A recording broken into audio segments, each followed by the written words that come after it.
Você já se perguntou por que, mesmo desejando viver perto de Deus, acabamos cercados de distrações e hábitos que nos afastam da sua presença?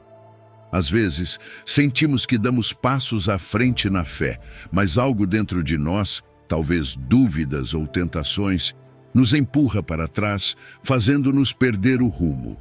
A verdade é que Deus nunca se distanciou de nós. Somos nós que, pouco a pouco, nos deixamos desviar por aquilo que nos afasta do seu amor. Nesta guia definitiva para restaurar sua relação com Deus, descobriremos como identificar as coisas que se interpõem entre nosso coração e a comunhão com o Pai. Exploraremos princípios bíblicos, passos concretos e testemunhos cheios de esperança que mostrarão o poder transformador da confissão, a importância de fugir das tentações e a urgência de voltar ao caminho que conduza à plenitude espiritual. Não importa quão distante você se sinta agora, a graça de Deus é maior do que qualquer obstáculo que tenha surgido em sua vida. Antes de começar, quero convidá-lo a acender a chama da fé com esta declaração. Hoje decido me aproximar de Deus, confiando que seu amor me fortalece e me liberta de tudo o que me afasta dele. Que estas palavras sejam o início de uma busca genuína e uma transformação profunda. Vamos abrir nosso coração para descobrir como restaurar e proteger nossa relação com o Pai Celestial. Número 1. Aproximando-nos de Deus para restaurar a relação. Você já parou para pensar quantas vezes sentiu que Deus estava distante e, no fundo, suspeitou que não era porque ele se afastou, mas porque você mesmo se distanciou? Tiago 4:8 nos lembra que existe uma promessa direta.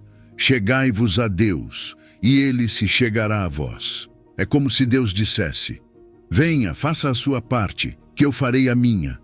Às vezes, esperamos que o céu faça todo o trabalho, mas há um primeiro passo que nasce da nossa vontade. E esse primeiro passo, por mais simples que pareça, pode mudar tudo. Quando falamos em nos aproximar de Deus, não estamos falando de um simples ato religioso ou de participar de mais rituais por obrigação. Trata-se de uma decisão genuína que começa no mais profundo do nosso coração. Imagine que uma pessoa que o ama está de braços abertos, esperando por você. Talvez em mais de uma ocasião você tenha sentido que não merece esse abraço. Mas Deus não exige que você chegue impecável. O que Ele deseja é que você reconheça sua necessidade dele e dê esse passo, mesmo que seja hesitante, para deixar para trás o que o afasta do seu amor. O versículo também diz que devemos limpar nossas mãos e purificar nosso coração. Esse é um chamado forte, pois reconhece que há coisas em nós que precisam ser removidas. Todos temos erros, ações que nos envergonham ou hábitos que nos arrastam para longe de Deus. Quando a palavra fala em limpar as mãos, está nos chamando a ter consciência das atitudes que nos afastam dele e dos outros. Não se trata de viver com medo, mas de encarar com honestidade as ações que contaminam nossos relacionamentos e corroem nosso interior. Purificar o coração vai além de simplesmente deixar de fazer algo errado. Implica examinar nossas motivações e admitir que, muitas vezes, estamos divididos entre o que queremos e o que sabemos que devemos fazer. Para muitos, é difícil manter um compromisso firme com Deus e isso gera um conflito interno que, com o tempo, seca a nossa fé. Purificar o coração significa entregar essas dúvidas e indecisões à presença de Deus, permitindo que Ele transforme cada canto que precisa de luz e esperança. Isso não acontece de forma automática, mas é um processo diário guiado pelo Espírito Santo. Deus respeita nosso livre-arbítrio e nunca nos forçará a dar esse passo. Seu convite é tão claro quanto compassivo. Ele deseja ter comunhão com você, mas espera pela sua resposta. Talvez você sinta que não é digno ou que suas falhas são graves demais. No entanto, essa ideia de que Deus está distante ou inacessível é um engano que aceitamos quando nos prendemos à culpa. Não há pecado maior do que a misericórdia de Deus, e nada impede que você corra para Ele, desde que seu coração esteja verdadeiramente arrependido. Há passos práticos que podem ajudá-lo nessa jornada de aproximação. A oração é um deles, e não precisa ser uma fórmula complicada. Você pode falar com Deus como falaria com um amigo próximo, expressando seus medos, seus sonhos e sua gratidão. Também é fundamental mergulhar na palavra, pois quanto mais você conhece o caráter de Deus, mais percebe que Ele preparou um caminho de bênçãos para aqueles que o buscam. Além disso, cercar-se de pessoas que compartilham sua fé e o incentivam a crescer ajudará você a não perder a motivação quando surgirem dúvidas. O arrependimento genuíno é crucial. Não é algo que você faz uma única vez e pronto, mas um estilo de vida que reconhece os erros e busca reconciliação com Deus. O coração quebrantado abre portas que permanecem fechadas para o orgulho. Ao confessar seus pecados, você recebe perdão e a paz de saber que a barreira que o separava de Deus é removida. Essa proximidade com o Pai renova a alma e nos lembra de que não há nada maior do que o seu amor. Deus está esperando por você de braços abertos.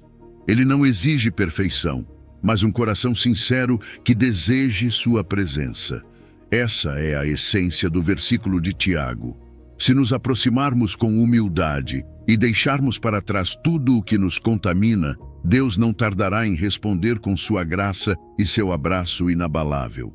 Hoje é o dia de dar esse passo e retomar o caminho que o leva de volta para casa, para os braços do Pai, que sempre esteve pronto para recebê-lo com infinita ternura e restaurar sua relação com Ele.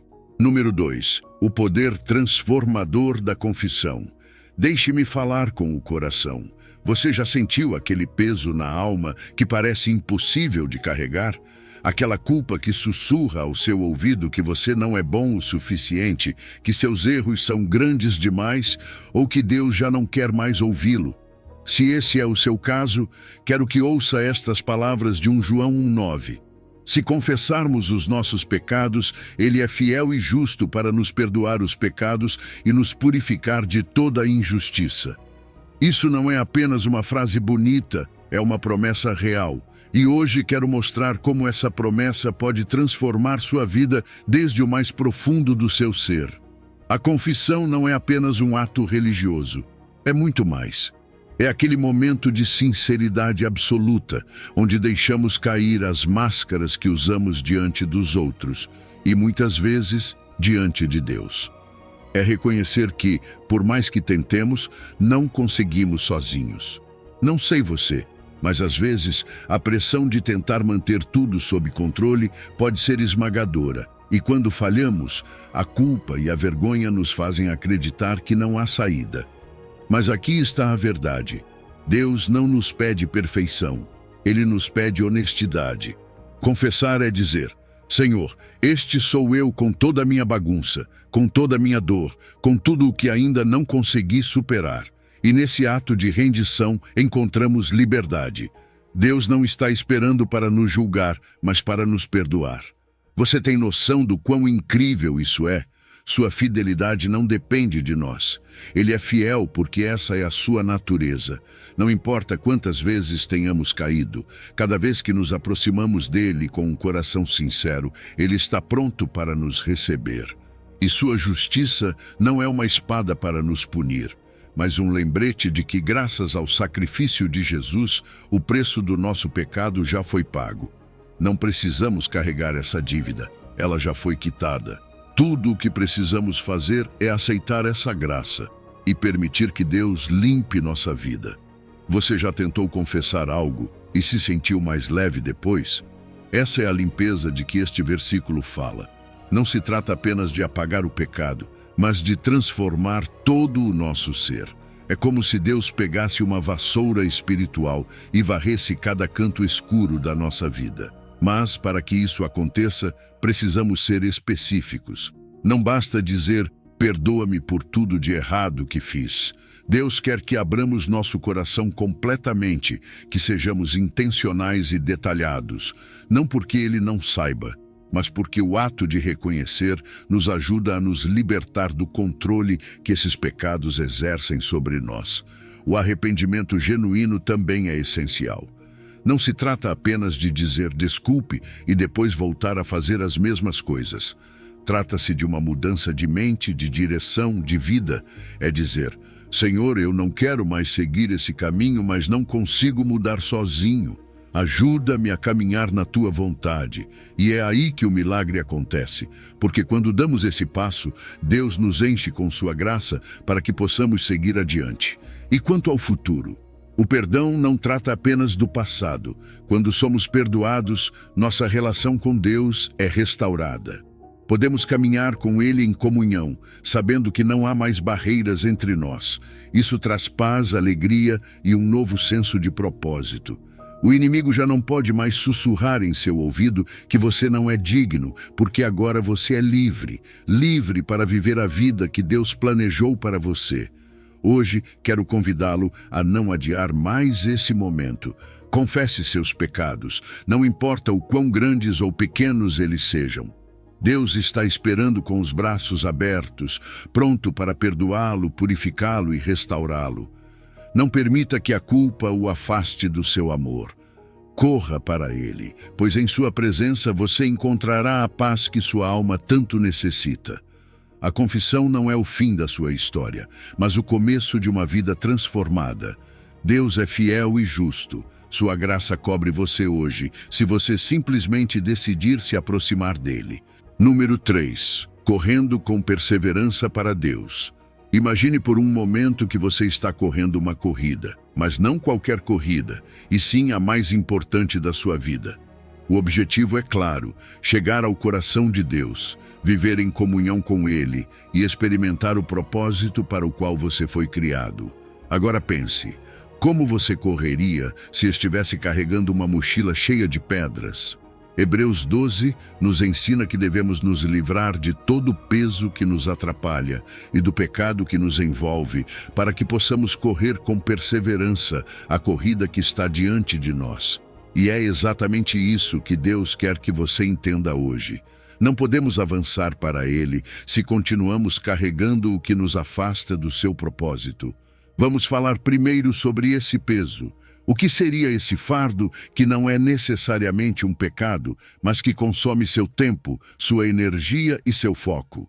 Pode ser aquele relacionamento que você sabe que não edifica sua vida, as horas intermináveis nas redes sociais que apenas distraem sua mente, ou até mesmo aquela preocupação constante por coisas que estão fora do seu controle. Essas coisas, por si só, não são ruins, mas se tornam obstáculos quando ocupam o lugar que Deus deveria ter na sua vida. Você sabia que muitas vezes o inimigo não precisa fazer você cair em um pecado evidente? Basta que ele te mantenha tão ocupado com coisas triviais que você se esqueça do que realmente importa. Por isso é necessário fazer um inventário da sua vida e se perguntar: o que estou carregando que não preciso? Agora, o pecado é uma questão ainda mais séria. Aquele pecado que tão facilmente nos envolve é como uma corda presa aos seus pés enquanto você tenta correr. São aquelas decisões, aqueles hábitos e aquelas tentações que você sabe que o afastam de Deus. Às vezes parecem pequenas, quase insignificantes, mas juntas vão te prendendo e te impedindo de avançar. O pior é que muitas vezes nos enganamos, dizendo a nós mesmos que podemos controlar, que não é tão grave assim. Mas aqui está a verdade. Qualquer coisa que te afaste de Deus, por menor que pareça, é um problema. É como um atleta amarrando uma das pernas e ainda esperando ganhar a corrida. Isso não funciona. Você precisa se livrar dessas correntes e correr livre. E para correr, você precisa de perseverança. Já viu um corredor parar no meio do caminho só porque se cansou? Não. A caminhada cristã não é uma corrida de velocidade, mas sim uma maratona. Haverá momentos em que você se sentirá exausto, quando parecer que não consegue mais continuar. Mas é nesses momentos que a perseverança faz toda a diferença. O segredo está em manter os olhos fixos em Jesus, como nos ensina o próximo versículo de Hebreus 12:2. Ele já correu essa corrida e venceu. Ele é seu exemplo, sua inspiração e sua força. Você não está sozinho nesta corrida. Existe uma nuvem de testemunhas que torce por você nas páginas da Bíblia. Pessoas como Abraão, Moisés e Davi, que enfrentaram desafios enormes, mas não desistiram. E o melhor de tudo, você tem o Espírito Santo, que é como um treinador pessoal, te guiando, te fortalecendo e te ajudando a superar os momentos difíceis. Então, como podemos nos livrar desse peso e correr com perseverança? Primeiro, precisamos ser honestos. Pergunte a si mesmo: o que está me atrapalhando? Não tenha medo de encarar essas respostas e entregá-las a Deus. Segundo, faça da sua relação com Deus uma prioridade. Separe tempo para orar, estudar a Bíblia e estar cercado por pessoas que te impulsionam espiritualmente. Terceiro, mantenha os olhos na meta. Lembre-se de que esta corrida tem uma recompensa eterna. Cada esforço, cada renúncia e cada passo valem a pena. Quero que você lembre disso. Deus não espera que você corra essa corrida perfeitamente, mas que corra com um coração disposto. Ele vai te dar força para seguir em frente, graça para te levantar quando você cair e a vitória ao final do caminho. Então, hoje, solte esse peso, rompa com esse pecado e corra com todas as suas forças para o Pai, porque Ele está te esperando na linha de chegada, de braços abertos e com um amor que nunca falha. Número 4. Reconhecendo a Deus em cada passo do caminho. Confie no Senhor de todo o seu coração. Não com a metade, não com um pouco, não apenas quando as coisas parecem estar indo bem. Todo o seu coração. Você já se perguntou como isso se traduz na vida real? Muitas vezes dizemos que confiamos em Deus, mas quando as coisas ficam difíceis, o que fazemos? Corremos para nossas próprias soluções, para nossos planos, para aquilo que acreditamos fazer mais sentido no momento. Mas Provérbios 3:5 nos lembra de algo crucial. Nossa própria prudência, por mais bem intencionada que seja, nunca será suficiente. Porque Deus vê o que você e eu não podemos ver. Sua sabedoria não tem limites, e seu amor por nós garante que Ele sempre quer o melhor. Deixe-me dizer algo. Confiar em Deus não é fácil, não porque Ele não seja digno de confiança, mas porque nós temos dificuldade em soltar o controle. Queremos saber o porquê, o quando e o como. Queremos ter a certeza de que tudo sairá exatamente como planejamos. Mas Deus não nos pede para entender tudo. Ele nos pede para confiar, e não apenas nas grandes decisões da vida, mas nos pequenos passos do dia a dia. Porque é nesses pequenos momentos que aprendemos a depender dele. É como se Deus nos dissesse: me entregue suas preocupações, seus medos, seus planos, deixe-me guiá-lo, eu me encarregarei de endireitar seus caminhos. Reconhecer a Deus em todos os nossos caminhos vai muito além de mencioná-lo de vez em quando ou pedir sua ajuda quando estamos em dificuldades. Significa buscar sua direção em cada decisão. Desde a carreira que você escolhe até a forma como trata seus familiares e amigos. Significa consultá-lo quando está considerando uma grande mudança, mas também quando decide como gastará seu tempo em um dia comum. Reconhecê-lo significa dar-lhe o lugar central na sua vida. Não como um convidado ocasional, mas como o Senhor de tudo o que você é. Mas como fazemos isso? Tudo começa com a oração. Falar com Deus como se Ele fosse o seu amigo mais próximo. Dizer: Senhor, eu não entendo isso, mas confio que Tu sabes o que estás fazendo. A oração é a nossa forma de reconhecer que não podemos sozinhos, que precisamos da Sua orientação. Também está na leitura da Sua palavra. A Bíblia é como um mapa que nos mostra por onde caminhar. Quando você se aprofunda nela, começa a entender o coração de Deus, seus planos e seu propósito para a sua vida. E aqui está algo que não podemos esquecer. Confiar em Deus também significa confiar no tempo dele. Quantas vezes você já sentiu que está esperando por uma resposta há tempo demais? Aquele trabalho, aquele relacionamento, aquela porta que parece não se abrir. Mas o tempo de Deus sempre é perfeito. Ele nunca chega atrasado, mesmo quando parece demorar. Se ele ainda não respondeu, há um motivo. Talvez ele esteja protegendo você de algo que você não pode ver. Talvez ele esteja moldando seu caráter para que esteja pronto quando a bênção chegar. Agora, eu sei que confiar em Deus com todo o coração pode parecer assustador. Você pode estar pensando, e se ele falhar? E se as coisas não saírem como eu quero? Mas aqui está a verdade. Deus nunca falha. O que ele promete, ele cumpre. E uma das promessas mais lindas é esta: ele endireitará as suas veredas. Isso significa que mesmo que o caminho pareça cheio de obstáculos, se você confiar nele, esses obstáculos não serão o seu fim. Ele o guiará, o levantará quando você tropeçar e o levará exatamente para onde você precisa estar. Hoje, quero convidar você a dar esse passo. Entregue seus planos, suas preocupações, até mesmo seus medos a Deus. Reconheça-o em cada passo, em cada decisão. Deixe-o ser o centro da sua vida e confie, porque ele não apenas sabe o caminho, ele é o caminho. E se você andar com ele, eu te garanto, você chegará exatamente onde o seu coração mais precisa estar, na sua presença, vivendo sob seu cuidado e desfrutando da sua paz. Número 5. A fidelidade de Deus na tentação. Um caminho seguro de escape. Você sabia que não está sozinho na sua luta contra a tentação?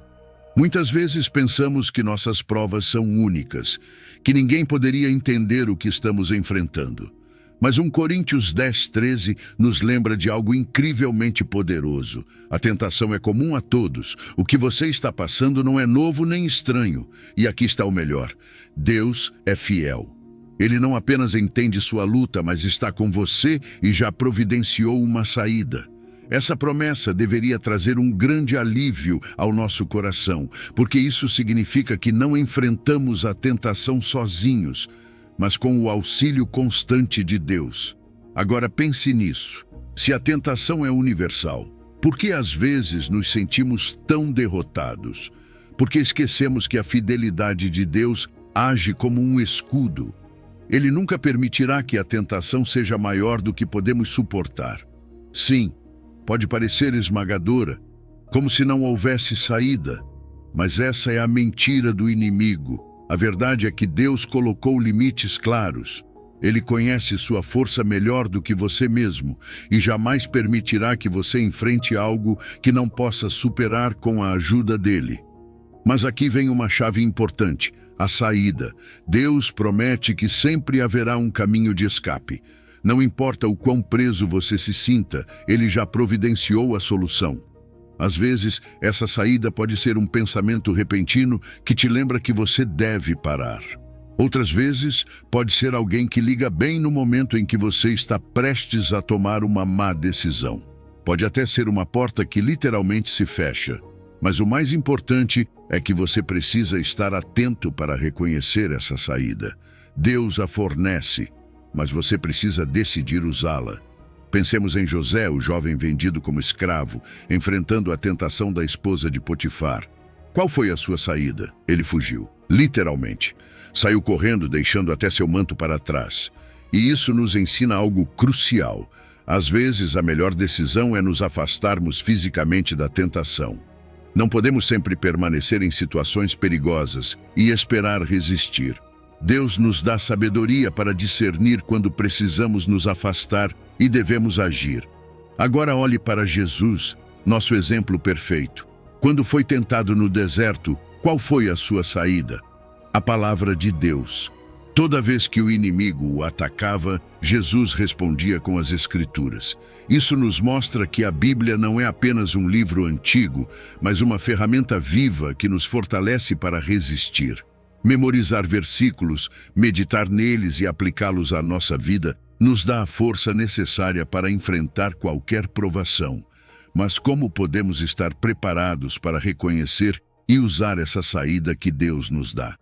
Primeiro, Precisamos ter uma vida de oração. Falar com Deus diariamente nos ajuda a estarmos mais sensíveis à sua voz. Quando estamos em comunhão com Ele, fica mais fácil discernir sua direção.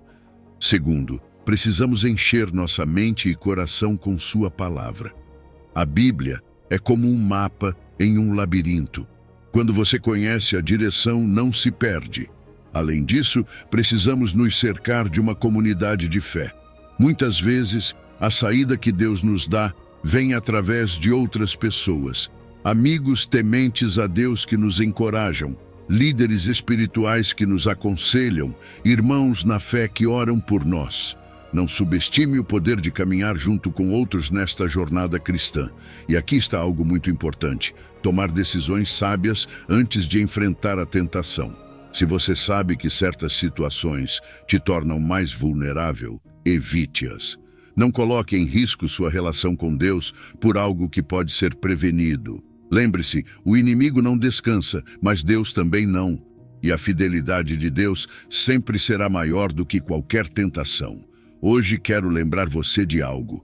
Não importa o quão forte seja a luta, você não está sozinho. Deus está com você e sua fidelidade nunca falhará.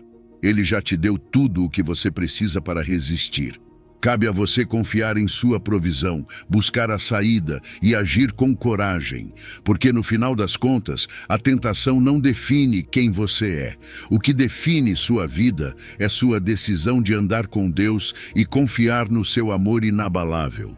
Em Cristo, você já tem a vitória. Agora só precisa dar o próximo passo. Número 6. Viver pelo Espírito, a chave para vencer a natureza pecaminosa. Viver pelo Espírito. Você já parou para pensar no que isso realmente significa? Não é apenas uma frase bonita ou um conceito teológico profundo, mas um convite direto de Deus para experimentar uma vida cheia de poder, liberdade e propósito. Em Gálatas 5,16, Paulo nos dá uma chave fundamental para essa vida. Vivam pelo Espírito e não satisfaçam os desejos da natureza pecaminosa. Mas o que isso realmente implica? Significa que dentro de cada um de nós há uma luta constante, um conflito entre o que nossa carne deseja e o que o Espírito nos chama a ser. E deixa eu te dizer uma coisa, você não está sozinho nessa batalha. Todos nós enfrentamos essa luta, mas também temos a promessa da vitória se nos rendermos ao Espírito Santo. A natureza pecaminosa, essa inclinação interna para aquilo que não agrada a Deus, sempre tentará assumir o controle. É aquela voz que sussurra: não tem problema, é só uma vez, ou faça o que te faz feliz, ninguém precisa saber. Mas o problema de seguir esses impulsos é que eles sempre nos levam para mais longe de Deus, para mais longe da paz e para mais longe do propósito para o qual fomos criados. E o pior é que quanto mais cedemos, mais difícil se torna resistir. É como estar preso em areia movediça. Cada movimento na direção errada te afunda ainda mais. Mas aqui está a boa notícia. Não estamos destinados a viver escravizados pelos desejos da carne. O Espírito Santo, que habita dentro de nós como crentes, nos dá o poder para vencer. Mas aqui está a chave. Esse poder não se ativa automaticamente. Precisamos escolher viver pelo Espírito a cada dia, a cada momento. É uma decisão consciente, um ato de rendição que diz: Senhor, não quero caminhar segundo a minha vontade, mas segundo a tua. Ajuda-me a viver de acordo com o teu Espírito. Quando escolhemos viver pelo Espírito, algo incrível começa a acontecer. Os frutos do Espírito começam a se manifestar em nossa vida: amor, alegria, paz, paciência, bondade, fidelidade, humildade, domínio próprio. Você consegue imaginar como sua vida seria diferente se esses frutos fossem evidentes em tudo o que você faz? Esses frutos não são resultado do nosso esforço, mas o produto natural de uma vida guiada pelo Espírito Santo.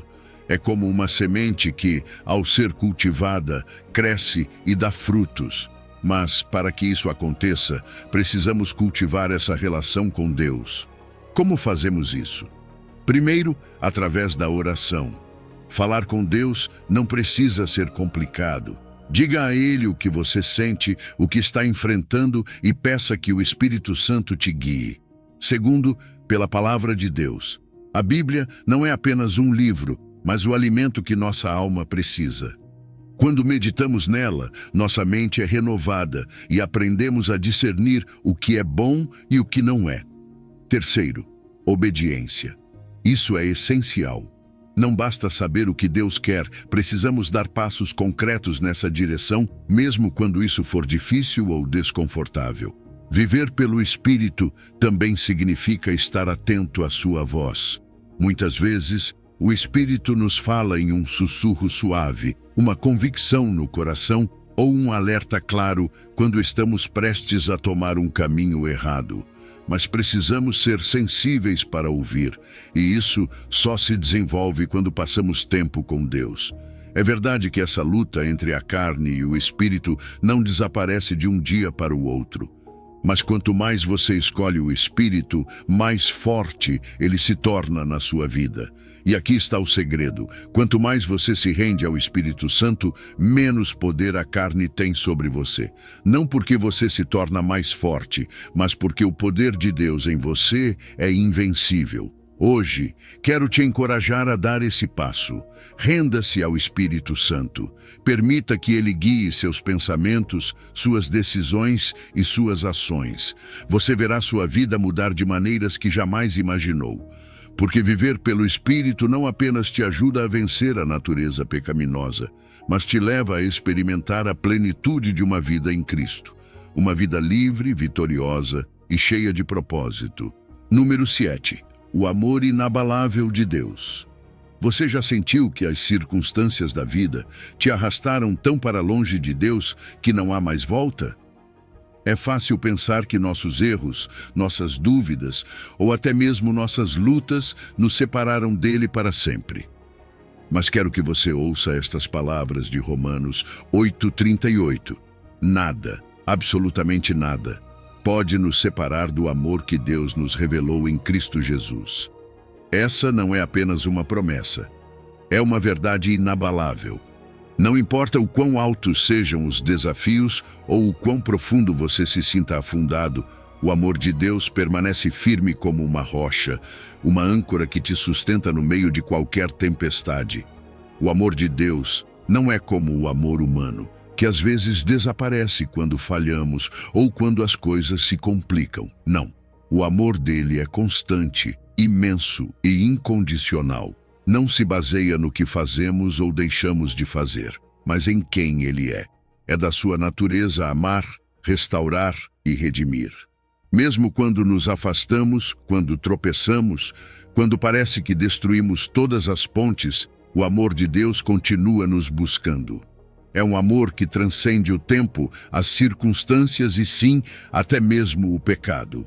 Porque embora nossos erros pareçam uma carga insustentável, para Deus eles nunca são o fim da história.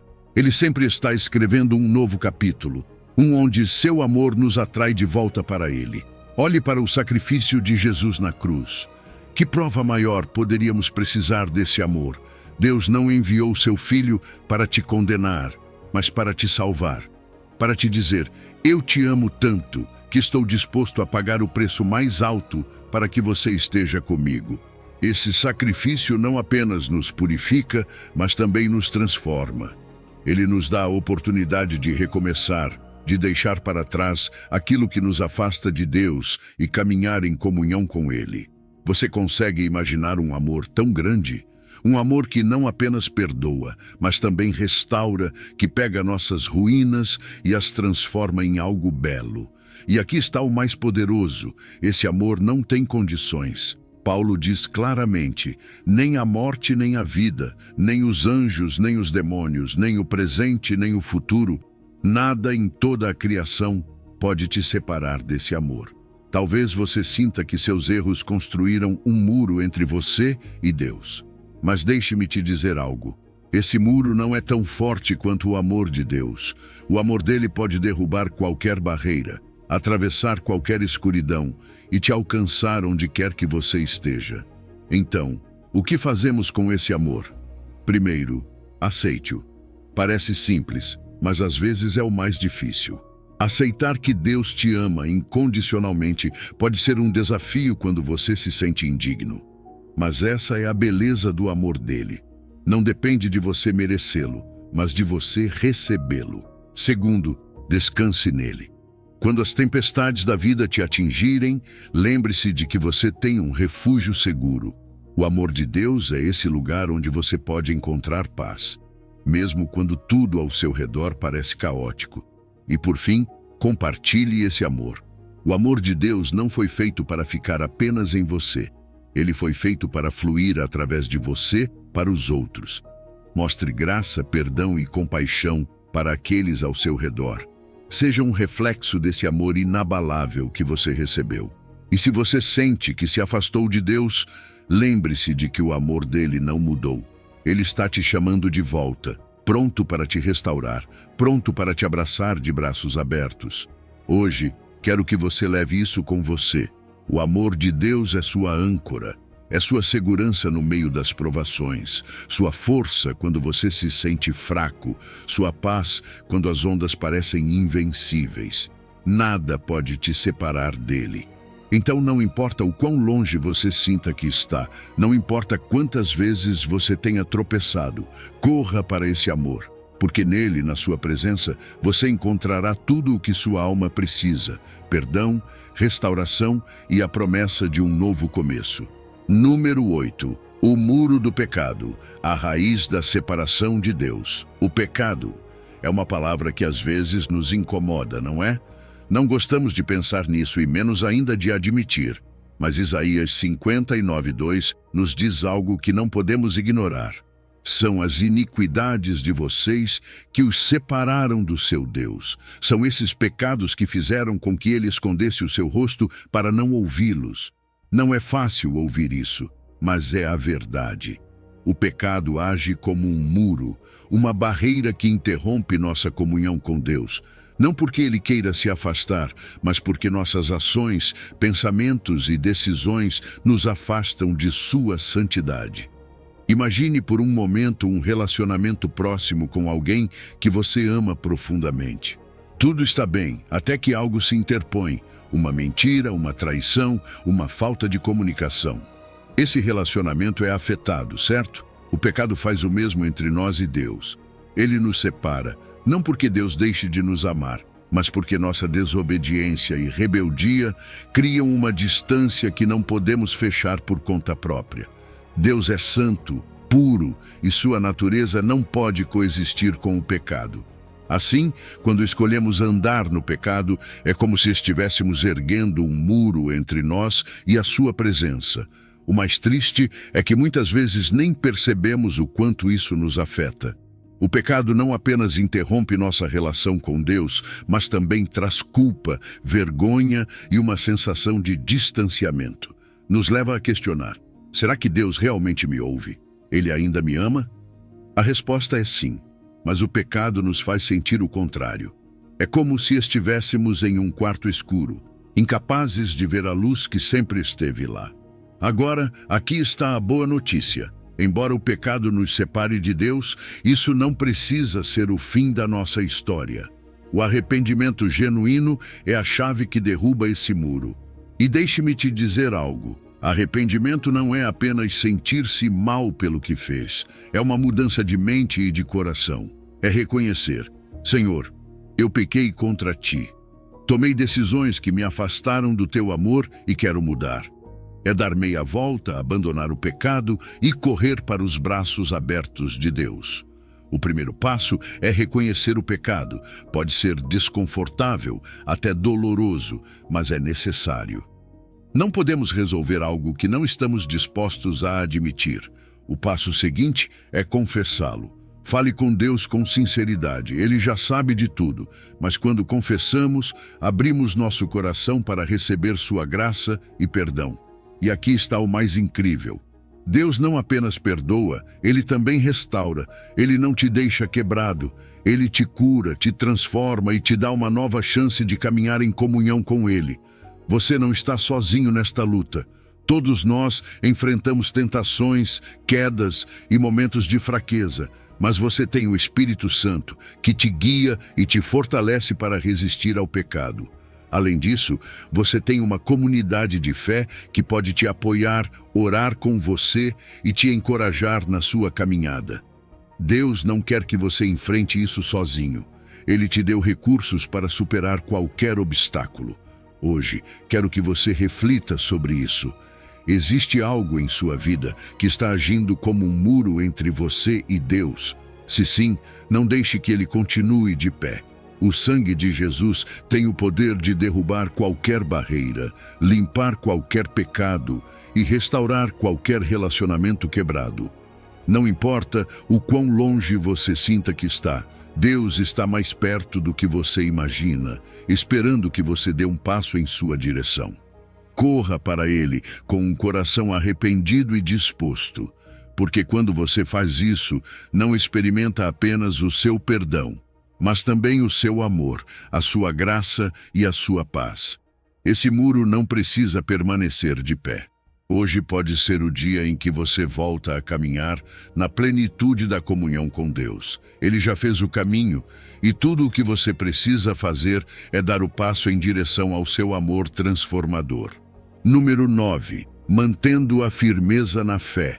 A incredulidade pode parecer algo pequeno no começo, algo que sussurra. Será que Deus realmente está com você? Será que suas promessas são verdadeiras? Mas Hebreus 3:12 nos adverte que esse pequeno sussurro pode se tornar um grito que endurece nosso coração e nos afasta do Deus vivo. Isso é algo que não podemos ignorar, porque um coração incrédulo não apenas duvida, mas também abre a porta para o pecado, para o afastamento e, o mais perigoso, para a insensibilidade à voz de Deus. Você já sentiu que sua fé estava vacilando? Que as promessas de Deus pareciam tão distantes que você se perguntava se ainda se aplicavam a você? Esse é o perigo da incredulidade. Não é apenas deixar de acreditar em Deus, é permitir que as circunstâncias, os fracassos e as dúvidas coloquem em questão a sua fidelidade. E quando a incredulidade entra, começa a construir um muro em nosso coração. Um muro que nos separa da paz, da alegria e da comunhão com Ele. Mas há algo ainda mais grave nesse problema: o pecado. O versículo diz que um coração incrédulo e pecaminoso nos faz nos afastar de Deus. Por quê? Porque o pecado nos engana. Ele nos diz que não é tão ruim, que podemos controlá-lo, que não há consequências. Mas cada vez que cedemos ao pecado, algo em nosso coração se endurece. Tornamo-nos menos receptivos, menos sensíveis à orientação do Espírito Santo. É como se o pecado criasse uma camada de gelo sobre nosso coração, tornando mais difícil ouvir a voz de Deus ou sentir sua presença. E aqui está o círculo vicioso. A incredulidade nos leva ao pecado, e o pecado fortalece a incredulidade. Ele nos faz pensar que Deus está distante, quando, na verdade, somos nós que nos afastamos. Mas sabe o que é pior? Esse endurecimento não acontece da noite para o dia. Ele acontece lentamente, quase de forma imperceptível. É por isso que a Bíblia nos diz: cuidem-se. É um chamado para estarmos constantemente vigilantes, porque esse processo pode começar a qualquer momento. Então, como quebramos esse ciclo? Uma das chaves está no encorajamento mútuo. O texto diz: exortem-se uns aos outros todos os dias. Isso não é um ato ocasional, é algo diário, intencional. Precisamos lembrar uns aos outros das promessas de Deus, compartilhar nossas lutas, orar uns pelos outros. Às vezes, uma palavra de ânimo pode ser o que alguém precisa para não desistir. Porque, sejamos honestos, todos enfrentamos momentos de fraqueza. Mas quando você tem uma comunidade de fé que te sustenta, é mais difícil cair no engano do pecado. A passagem também menciona algo crucial: o hoje. Não amanhã, não na próxima semana, mas hoje. Porque cada dia é uma oportunidade para renovar nossa fé, para nos afastarmos do pecado e para nos aproximarmos mais de Deus. Adiarmos o arrependimento ou a busca por Deus apenas nos torna mais vulneráveis. Então, se hoje você ouvir a sua voz, não endureça seu coração. Não ignore o chamado. Manter um coração firme na fé exige esforço. Significa dedicar tempo à oração, mergulhar na palavra de Deus e estar aberto à correção amorosa de outros cristãos. Significa também examinar regularmente nossa vida, perguntando: existe algo que está esfriando meu relacionamento com Deus? Estou permitindo que a incredulidade ou o pecado criem raízes no meu coração? E se você encontrar algo, não se desespere. Deus não está procurando corações perfeitos. Ele está procurando corações dispostos. Ele pode derreter o gelo mais espesso, quebrar as correntes mais fortes e restaurar a fé que você achava que estava perdida. Tudo o que você precisa fazer é ir até Ele com humildade e sinceridade. Ele nunca rejeita aqueles que o buscam. Hoje quero te encorajar a levar essa advertência a sério. Não permita que a incredulidade ou o pecado roubem aquilo que Deus preparou para você. Cercar-se de pessoas que te encorajam, ser uma fonte de incentivo para os outros e, acima de tudo, manter os olhos no Deus vivo faz toda a diferença. Porque quando você faz isso, encontra vida, paz e força para resistir a qualquer coisa que tente te afastar dele. Número 10. Permanecer em Cristo, a fonte da vida abundante. Permanecer em Cristo. Essa frase tem um peso tão profundo que pode mudar sua vida se você realmente a compreender e viver por ela. Jesus nos diz: eu sou a videira, vocês são os ramos. É uma imagem tão simples, mas ao mesmo tempo tão poderosa. Pense em uma videira, esse tronco forte de onde saem os ramos. Agora imagine um ramo cortado, separado da videira. O que acontece? Ele seca, morre. Já não tem mais vida porque não está conectado à sua fonte. É exatamente isso que Jesus está nos dizendo. Ele é nossa fonte, nossa vida. Se não permanecermos nele, espiritualmente, não somos nada. E aqui está o ponto-chave. Permanecer em Cristo não significa apenas visitá-lo de vez em quando. Não é orar apenas quando temos um problema, nem ler a Bíblia como uma obrigação ocasional. Permanecer significa viver conectado a Ele o tempo todo, como um ramo está ligado à videira. Significa que cada decisão, cada pensamento, cada passo que damos flui dessa conexão com Cristo. É uma relação constante, viva, que transforma tudo o que somos. Jesus também nos diz algo que deveria nos fazer refletir. Sem mim, vocês não podem fazer nada. Nada? Sim, nada. E ele não está dizendo que você não pode ter sucesso em seus projetos ou alcançar metas na vida. Ele quer dizer que sem ele, você não pode produzir frutos que realmente importem, que tenham valor eterno. Você pode alcançar muitas coisas por conta própria, mas se não estiver conectado a Cristo, tudo isso não terá sentido espiritual. É como construir um castelo de areia à beira-mar. Parece impressionante, mas as ondas o apagarão. Somente o que fazemos em Cristo permanece. Então, o que significa dar frutos? Jesus fala sobre o fruto do Espírito: amor, alegria, paz, paciência, bondade, fé, humildade, domínio próprio. Essas qualidades não são algo que possamos forçar. Você não pode simplesmente decidir: hoje serei mais amoroso, e conseguir isso por suas próprias forças. Esses frutos são evidências de uma vida conectada a Cristo. Quando permanecemos nele, esses frutos brotam naturalmente. Não porque somos incríveis, mas porque a vida dele flui através de nós, assim como a seiva flui pelos ramos. Mas aqui está a realidade. Às vezes tentamos dar frutos por conta própria. É como se um ramo tentasse produzir uvas sem estar ligado à videira. Isso é inútil. Quantas vezes você tentou mudar algo em sua vida com suas próprias forças, apenas para se frustrar porque não viu resultados duradouros? Esse é o problema. Você está tentando fazer algo que só pode ser alcançado quando está conectado a Cristo. Quando permanecemos nele, a transformação acontece de dentro para fora, de maneira natural. Então, como permanecemos em Cristo? Primeiro, através da oração. Não precisa ser complicado. Converse com Ele. Conte-lhe suas lutas, suas alegrias, seus sonhos. Ouça sua voz no silêncio. Segundo, leia sua palavra. A Bíblia não é apenas um livro, é o alimento para a sua alma. Medite no que lê. Deixe que suas palavras transformem sua maneira de pensar e viver. Terceiro, obedeça aos seus mandamentos. Não por obrigação, mas por amor. Jesus disse: "Se vocês me amam, obedecerão aos meus mandamentos." A obediência é uma forma de dizer: "Senhor, confio em Ti mais do que confio em mim mesmo."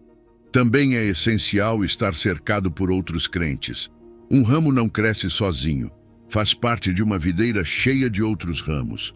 Precisamos de apoio, encorajamento e, às vezes, correção. Precisamos de uma comunidade de fé que nos impulsione a permanecer em Cristo quando as coisas ficarem difíceis.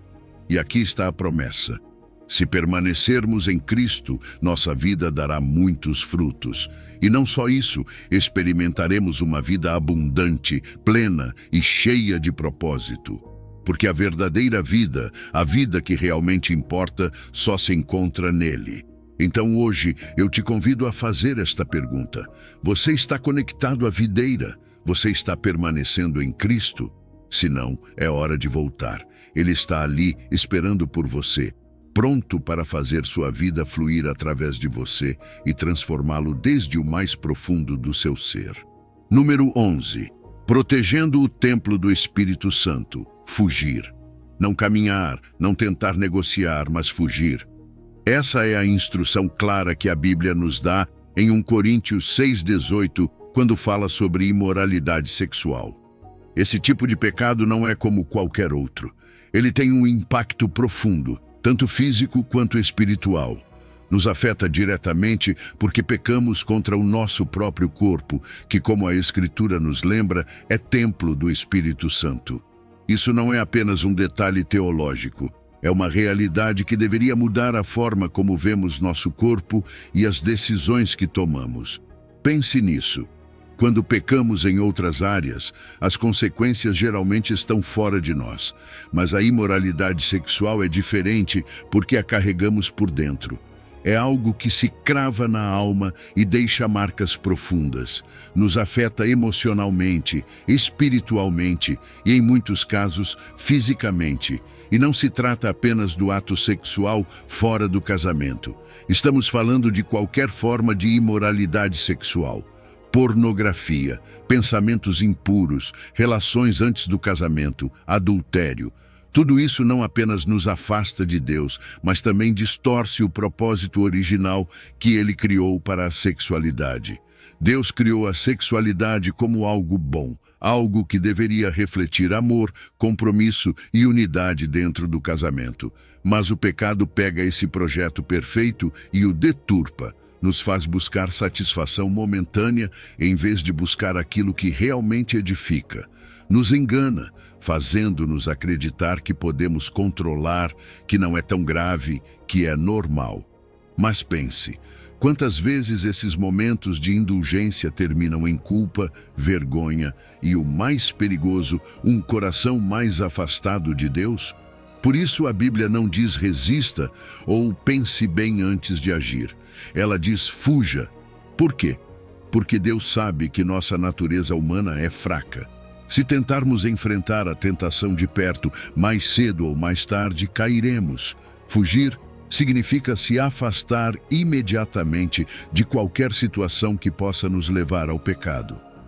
É tomar medidas práticas, como evitar lugares, situações ou relações que nos coloquem em risco. É dizer não antes que a tentação se torne algo mais forte. E fugir também significa estabelecer limites. Limites claros nos relacionamentos, no uso da tecnologia, no que permitimos entrar em nossa mente e coração. A pornografia, por exemplo, é uma das formas mais comuns de imoralidade sexual entrar em nossas vidas. Mas ela não apenas distorce nossa percepção da sexualidade, como também nos escraviza. Nos faz acreditar que estamos no controle, quando na verdade estamos construindo correntes que nos aprisionam.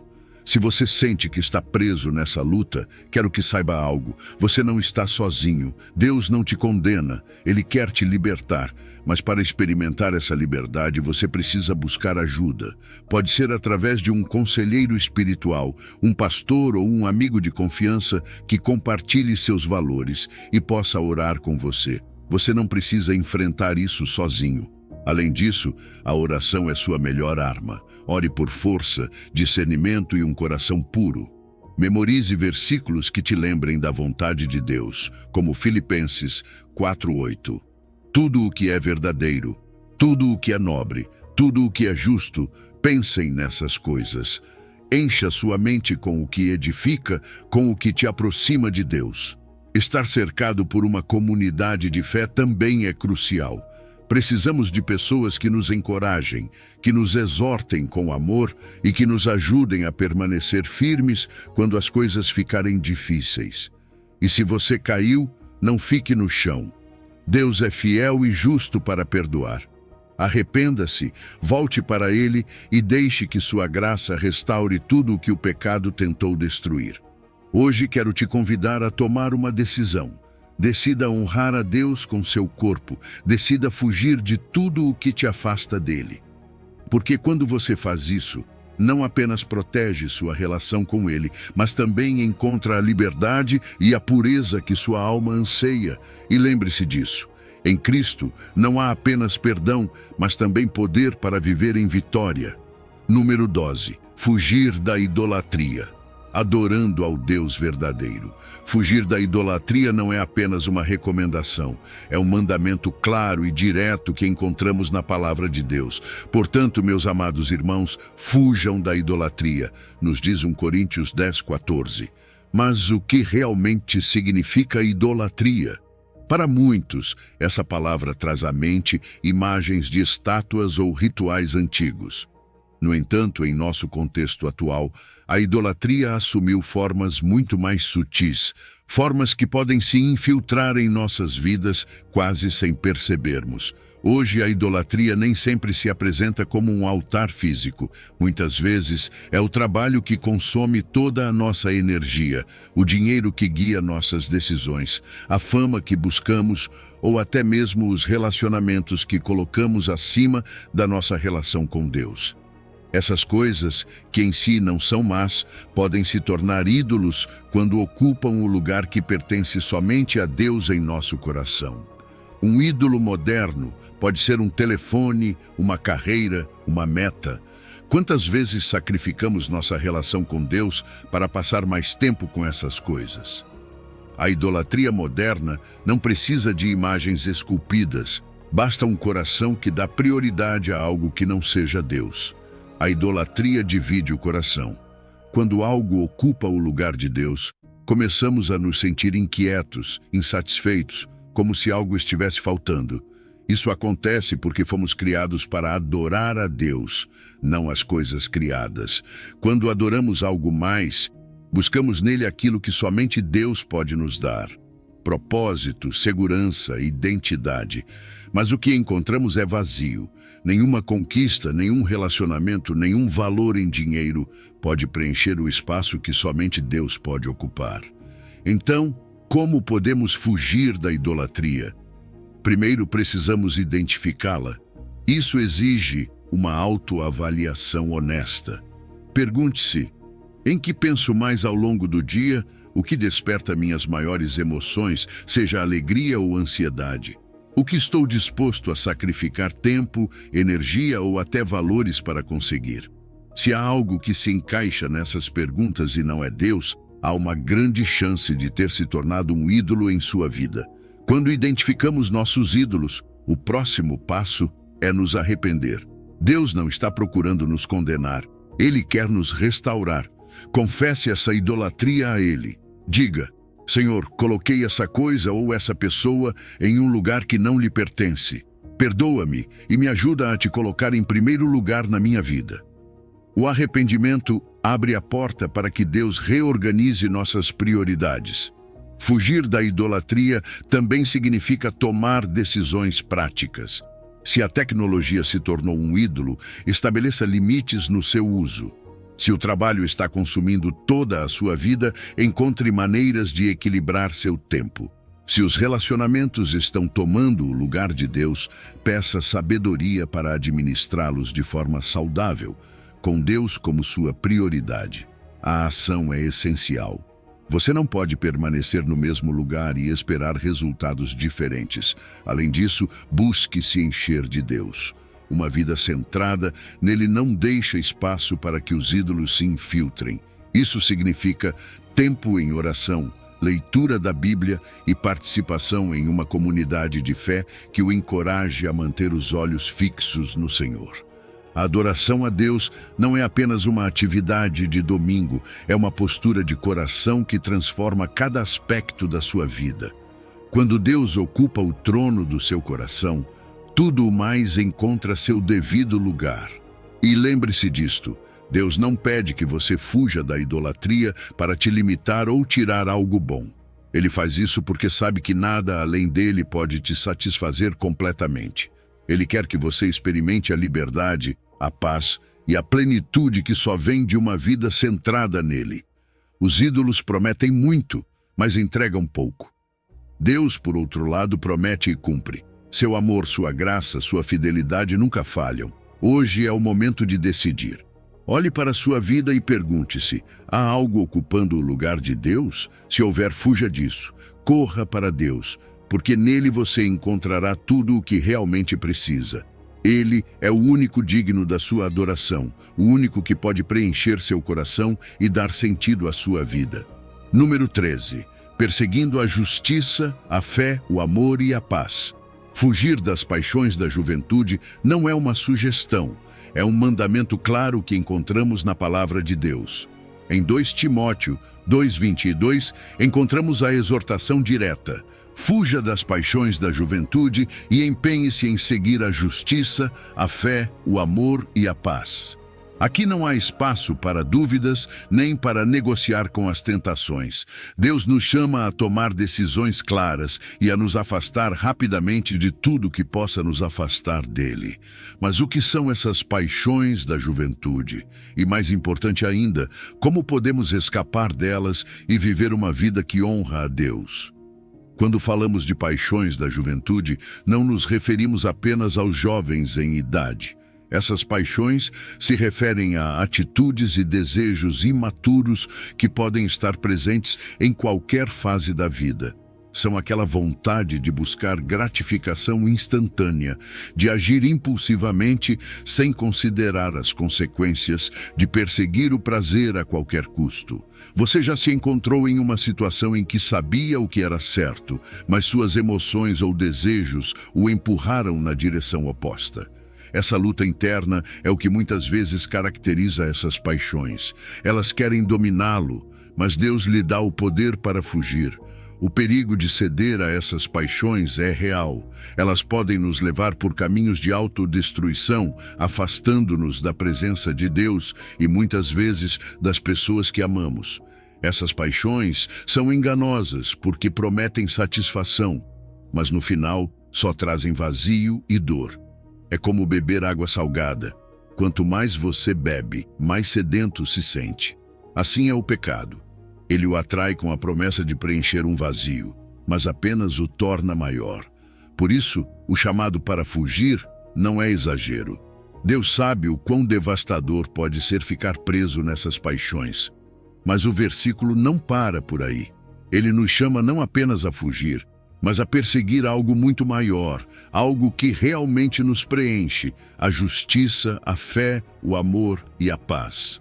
Essas não são apenas palavras bonitas, são virtudes que transformam nossas vidas e nos conectam profundamente com Deus. A justiça é viver de acordo com a vontade de Deus, fazer o que é certo, mesmo quando ninguém está olhando. A fé é confiar que Deus está no controle, que suas promessas são verdadeiras, mesmo nos momentos mais difíceis. O amor nos chama a amar a Deus, acima de tudo, e ao próximo como a nós mesmos. E a paz A paz é aquela tranquilidade que só vem quando estamos reconciliados com Deus e vivemos em harmonia com os outros. Perseguir essas virtudes não é algo que podemos fazer sozinhos. Por isso, o versículo acrescenta: junto com aqueles que invocam o Senhor com um coração puro. Precisamos de outros crentes que nos encorajem, que nos desafiem, que nos levantem quando caímos. A vida cristã não é vivida em isolamento. Cercar-se de pessoas que buscam a Deus é uma das maneiras mais eficazes de permanecer firme e focado no caminho certo. Então, como fazemos isso? Tudo começa com uma autoavaliação honesta. Identifique as áreas em que você está lutando. É a raiva, o orgulho, a luxúria? Seja honesto consigo mesmo e com Deus. Uma vez que você identificar essas áreas, estabeleça limites. Se você sabe que existem lugares, pessoas ou atividades que o levam a cair, afaste-se delas. Não se exponha desnecessariamente à tentação. Também é crucial fortalecer sua relação com Deus. Dedique tempo à oração e ao estudo da Bíblia. Encha-se da palavra de Deus para que, quando a tentação chegar, você tenha as ferramentas necessárias para resistir. Além disso, busque mentores ou amigos cristãos que o apoiem. Pessoas com quem você possa ser vulnerável e que o encorajem a continuar buscando a Deus. Não subestime o poder da comunidade cristã e, acima de tudo, pratique o domínio próprio. Não será fácil, mas o Espírito Santo está com você, dando-lhe a força necessária para vencer. A promessa deste versículo é clara. Ao fugir das paixões da juventude e perseguir a justiça, a fé, o amor e a paz, encontramos uma vida plena em Cristo. Não é um caminho fácil, mas é um caminho cheio de propósito, crescimento e verdadeira liberdade. Deus não o chama para este desafio para vê-lo fracassar. Ele o chama porque sabe que com ele você pode triunfar. Confie que ele estará com você a cada passo, guiando-o e dando-lhe força para perseverar. Número 14. Um coração limpo, um espírito renovado. A chave para a restauração. Quando Davi clamou a Deus dizendo: cria em mim, ó Deus, um coração puro e renova dentro de mim um espírito reto. Salmos 50:10, ele não estava fazendo um pedido superficial. Essas palavras nasceram do mais profundo arrependimento depois de ter falhado gravemente. Este salmo é um grito da alma, um clamor sincero que reconhece que a purificação e a renovação só podem vir de Deus. E sabe, essas palavras são tão relevantes hoje quanto foram na vida de Davi. Porque todos nós, em algum momento, precisamos desse coração limpo e desse espírito renovado para restaurar nossa relação com Deus. O pecado, infelizmente, suja nosso coração. Ele nos afasta de Deus e nos faz sentir carregados, quebrados, até indignos. É como se estivéssemos carregando uma mancha que, por mais que tentemos esconder ou apagar com nossas próprias forças, simplesmente não conseguimos remover. Essa é a realidade do pecado. Ele não afeta apenas nossas ações, mas corrompe nossas intenções, nossos pensamentos, nossa essência. Mas aqui está o mais maravilhoso. Embora não possamos limpar nosso próprio coração, Deus pode. Na verdade, Ele deseja fazer isso. Ele quer nos restaurar, nos renovar e nos devolver a pureza e a alegria que só Sua presença pode dar. Um coração limpo não significa apenas parar de fazer coisas erradas. Significa ter intenções puras, amar a Deus com todo o nosso ser e buscar agradá-lo em tudo que fazemos. Mas como chegamos lá? Tudo começa com o arrependimento genuíno. O arrependimento não é apenas se sentir mal pelo que fizemos, é reconhecer nosso pecado, sentir profundamente o peso de termos falhado e tomar a decisão de nos afastar do que nos separa de Deus. É uma mudança de direção, um giro completo, rumo à graça e misericórdia de Deus. O arrependimento nos leva à confissão. Ao abrirmos nosso coração diante de Deus e confessarmos nossas falhas, experimentamos o poder transformador do seu perdão. E deixe-me dizer algo, o perdão de Deus não é parcial nem condicional, é completo, restaurador e libertador. Em Cristo somos feitos novos. Ele não apenas nos limpa do pecado, mas também renova nosso espírito. E isso é vital, porque um espírito renovado nos dá força para permanecer firmes no caminho de Deus, para obedecê-lo e viver com integridade. Mas essa limpeza e renovação não são eventos únicos, são processos contínuos. Precisamos do Espírito Santo todos os dias, nos guiando, nos moldando e nos transformando. É o Espírito Santo que nos revela as áreas em que ainda precisamos mudar, que nos dá convicção para continuar crescendo e que nos capacita a viver uma vida que honra a Deus. É uma jornada diária de rendição e dependência. Então, como podemos cooperar com Deus nesse processo? Primeiro, nos aproximando dele com humildade. Reconhecer nossa necessidade de Deus não é um sinal de fraqueza, mas um ato de sabedoria. Segundo, nos enchendo da sua palavra. A Bíblia não apenas nos mostra quem é Deus, mas também age como um espelho que nos revela quem somos e como podemos nos alinhar com sua vontade. Terceiro, nos cercando de uma comunidade de fé. Deus não nos projetou para caminharmos sozinhos. Precisamos do apoio, do encorajamento e das orações de outros crentes. Por fim, precisamos praticar a gratidão e a adoração. Quando reconhecemos a obra de Deus em nossa vida, nosso coração se enche de alegria e nossa relação com Ele se fortalece. E aqui está a verdade mais poderosa. Não importa o quão longe você sinta que está de Deus, Ele sempre está disposto a restaurá-lo. Seu amor é inabalável, sua graça é abundante e seu poder é suficiente para transformar qualquer coração. Então hoje, faça desta oração a sua. Cria em mim, ó Deus, um coração puro e renova dentro de mim um espírito reto. Permita que Deus faça sua obra em sua vida. Renda-se a Ele, confie no seu processo e experimente a restauração que só Ele pode oferecer. Em Deus sempre há um novo começo. Número 15.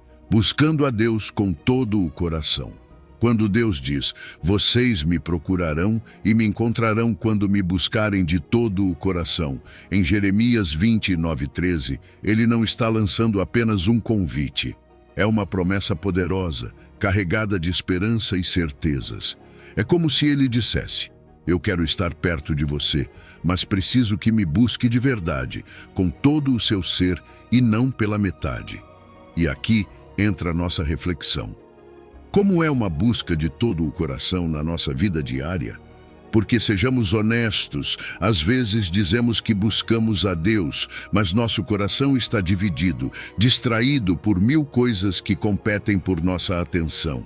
Buscar a Deus de todo o coração significa que Ele não é apenas mais uma opção em nossa lista de prioridades. Significa colocá-lo no centro de tudo, acima das nossas preocupações, ambições e desejos. Vai além de simplesmente cumprir rotinas religiosas, como ir à igreja ou ler um versículo rápido pela manhã. É um desejo profundo de conhecê-lo mais, de ouvir sua voz, de experimentar sua presença em todas as áreas da nossa vida. É aquela convicção de que sem ele nada faz sentido. Pense da seguinte maneira: imagine que você perdeu algo muito valioso, algo que ama com todo o seu ser.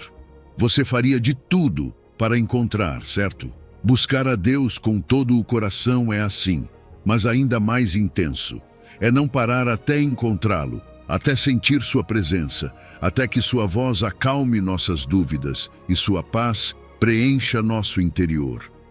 O mais lindo dessa promessa é que Deus não se esconde. Ele não está brincando de esconde-esconde conosco. Se o buscamos de verdade, o encontraremos. A chave está nessa busca sincera, aquela que vem de um coração quebrantado e humilde, de alguém que reconhece sua necessidade absoluta dele. E o mais maravilhoso é que, quando o encontramos, tudo muda. Nossa perspectiva se transforma. Nossas prioridades se alinham com sua vontade. E começamos a viver com propósito e esperança. Agora, como podemos buscar a Deus de todo o coração? Primeiro, precisamos orar. E não me refiro a orações vazias ou repetitivas, mas a conversas honestas com Deus. dizer a Ele como nos sentimos, compartilhar nossas lutas, nossos medos, nossas alegrias. Deus quer ouvir você, mas mais do que isso, Ele quer que você também o ouça. Às vezes estamos tão ocupados falando que esquecemos de fazer silêncio e deixar que Ele nos responda. Outra forma poderosa de buscar a Deus é através da sua palavra. A Bíblia não é apenas um livro, é a carta de amor de Deus para nós. Quando a lemos com atenção e um coração aberto, descobrimos quem Ele é, o que deseja para nós e como podemos viver de maneira que o glorifique. E não leia apenas por ler. Medite no que está lendo. Deixe que essas palavras transformem seu coração e o aproximem mais dele. A comunhão também é essencial. Deus nos criou para vivermos em comunidade, para nos encorajarmos e fortalecermos uns aos outros. Quando compartilhamos nossa fé com outros crentes, quando adoramos juntos, aprendemos juntos e servimos juntos, estamos buscando a Deus da forma como Ele planejou. E falando em servir, não podemos esquecer que uma das melhores formas de buscar a Deus é através do amor e do serviço ao próximo. Cada ato de amor e compaixão reflete o coração de Deus e nos conecta mais profundamente com Ele. Finalmente, buscar a Deus significa ajustar nossas prioridades. Pergunte a si mesmo: o que ocupa a maior parte do seu tempo, da sua energia, dos seus pensamentos? Se não for Deus, então é hora de reavaliar. Colocá-lo em primeiro lugar em nossa vida não significa abandonar nossas responsabilidades, mas convidá-lo a fazer parte de cada aspecto delas.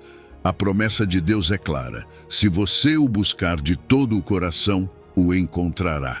E esse encontro não apenas encherá sua vida de propósito, mas também o transformará completamente.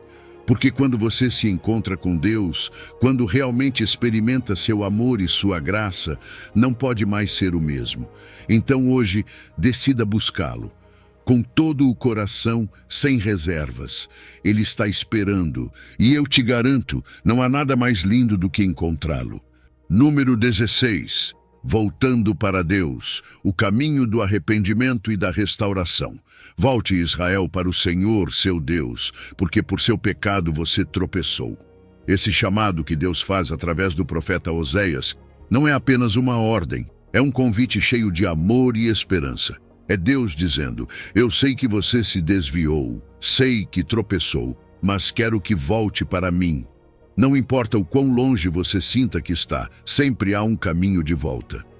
O arrependimento começa com um passo fundamental: reconhecer o pecado. É olhar honestamente para a nossa vida e aceitar que falhamos. Muitas vezes, preferimos justificar nossas ações ou minimizar nossas falhas. Mas o primeiro passo para a restauração é admitir: sim, eu pequei.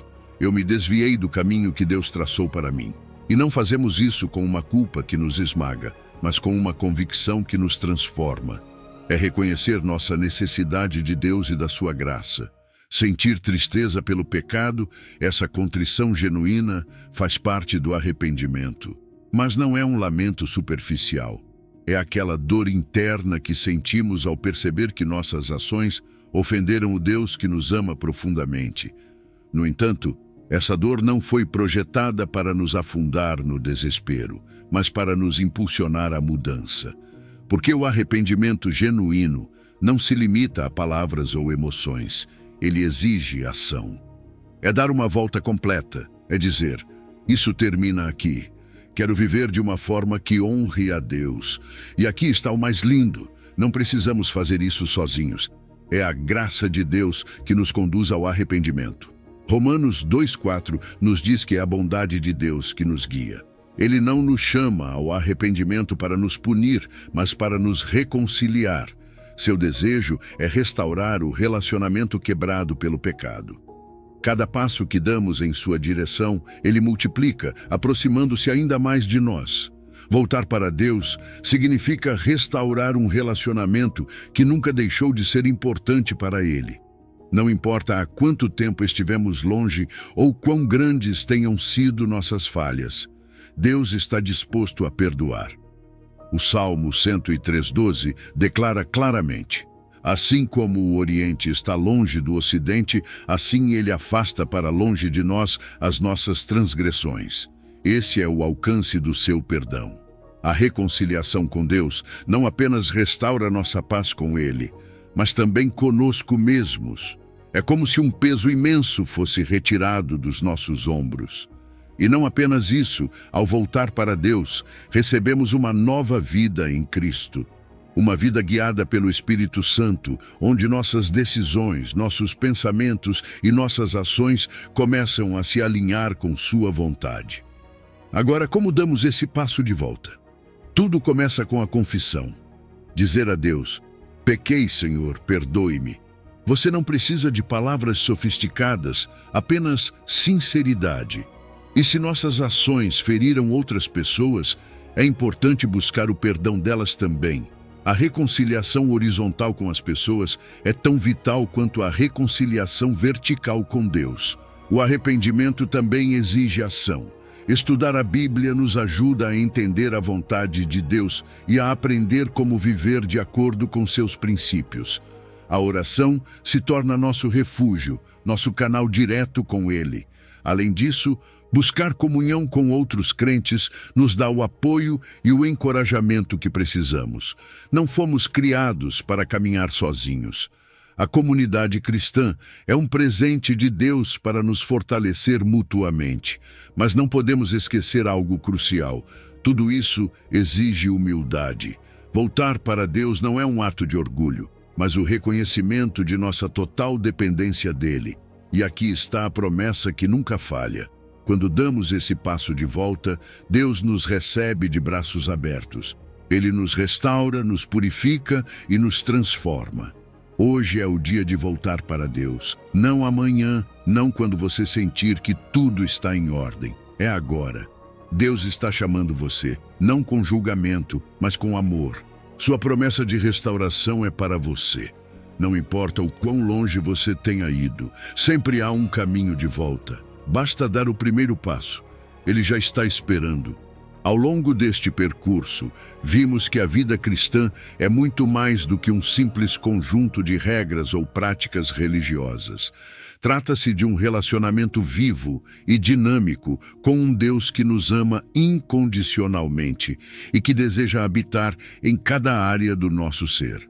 Aprendemos que a confissão abre portas para o perdão e a reconciliação, que fugir da tentação é um ato de coragem espiritual e que viver pelo Espírito é a chave para alcançar a liberdade e a plenitude que tanto desejamos. Cada versículo desta jornada nos lembrou da importância de permanecer em Cristo como a fonte inesgotável de vida e de tomar medidas práticas para nos afastarmos da idolatria, da incredulidade e das paixões que facilmente nos enredam. Além disso, descobrimos que o amor inabalável de Deus é mais forte do que qualquer obstáculo e que não há muro de pecado tão alto que sua graça não possa derrubar. Agora, a decisão está em suas mãos. O que você fará com tudo o que aprendeu? O Senhor espera por você de braços abertos, pronto para restaurar cada área da sua vida e enchê-la com sua paz, força e direção. Tire este momento para refletir, para entregar a Deus cada peso que carrega e para começar um novo capítulo com a certeza de que você não está sozinho. Cada passo que você der em direção a Ele o levará mais perto da liberdade, da esperança e da alegria eterna que somente sua presença pode proporcionar. Atreva-se a viver a transformação que Deus planejou para você. Se você chegou ao final deste vídeo, é uma pessoa dedicada e comprometida com o crescimento espiritual e a aproximação a Deus. O fato de você ter chegado até o final demonstra sua determinação em absorver conhecimento e aplicá-lo em sua vida. Continue buscando sabedoria e trabalhando para fortalecer sua fé e sua relação com Deus. Lembre-se de que o aprendizado e a aproximação a Deus são uma jornada contínua e gratificante. Meus vídeos ajudam pessoas de todas as idades a se aproximarem de Deus, redescobrindo ensinamentos esquecidos e aprofundando na palavra divina. Comente: estou mais perto de Deus, para nos fazer saber que você chegou até aqui e que está neste caminho de fé conosco.